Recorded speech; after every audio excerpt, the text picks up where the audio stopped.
Okay, this one already has the answer. Problem 41 is actually quite easy. I mean, you think about it. I mean, they got if you get that box block completely underwater, the buoyant force pushing up on it is just rho vg. You know, there's nothing tricky about that. Uh, but this is a great problem. It's reviews cons. All right, flow rate. Now, I introduced flow rate a little bit differently. I had flow rate like this. I had flow rate as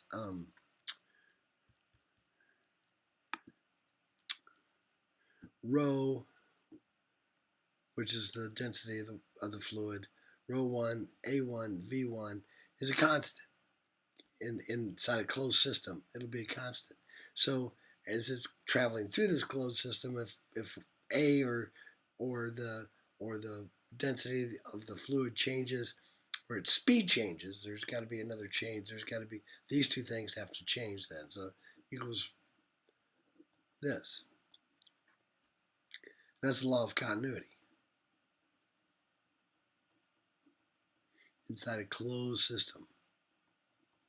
All right, not hard. Okay, but let's just take a look at this problem.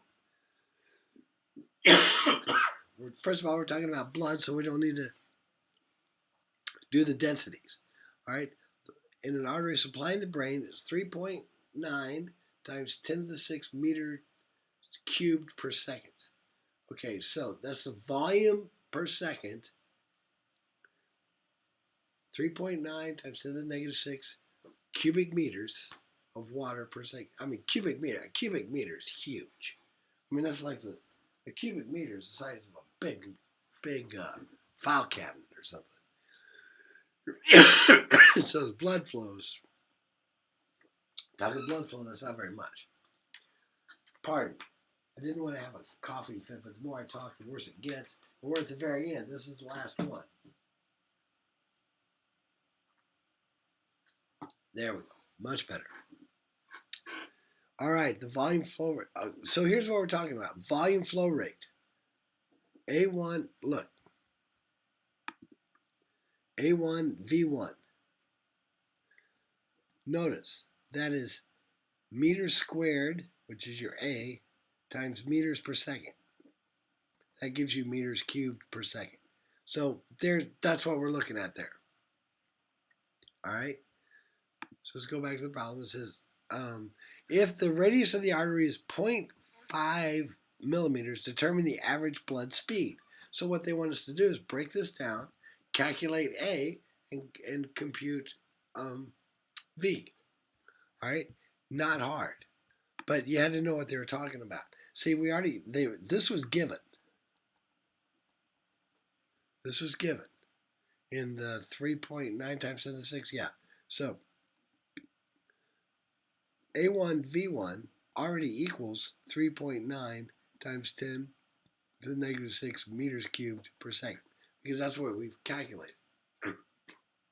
We want to find, that's what was given. We want to find V1, where we're assuming it's a circle. So, and they give you the radius.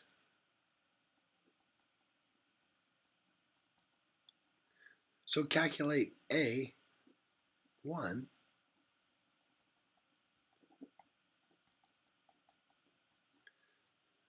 and then V1 would be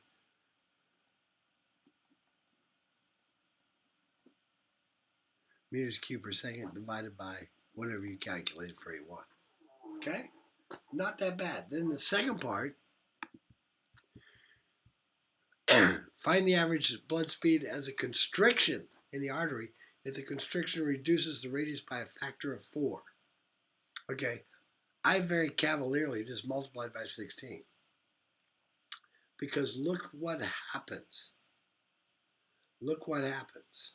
Okay? The flow rate is going to stay the same.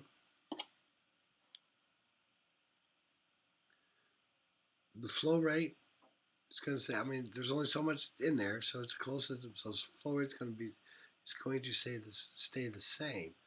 But look what happens when we multiply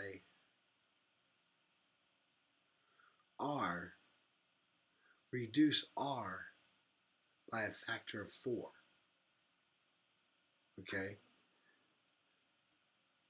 So let's just do this. Let's just take 3.9 times 10 to the negative 6 meters cubed, because students have a hard time with this, divided by pi.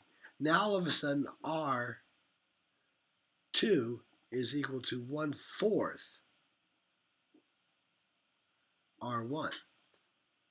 Or R2, let's write it this way, is equal to R1 over 4. So let's put this in here. So we've got times R1 squared over 16, because R2 squared is equal to R1 squared over 16. Aha! That goes up here. Remember when they taught you 2/5 divided by 3/7? Probably thought, oh, I'll never use that property. Well, you're using it right here. You're dividing by a fraction. And so you flip it over. All right. Have fun. That's note 4. We're done.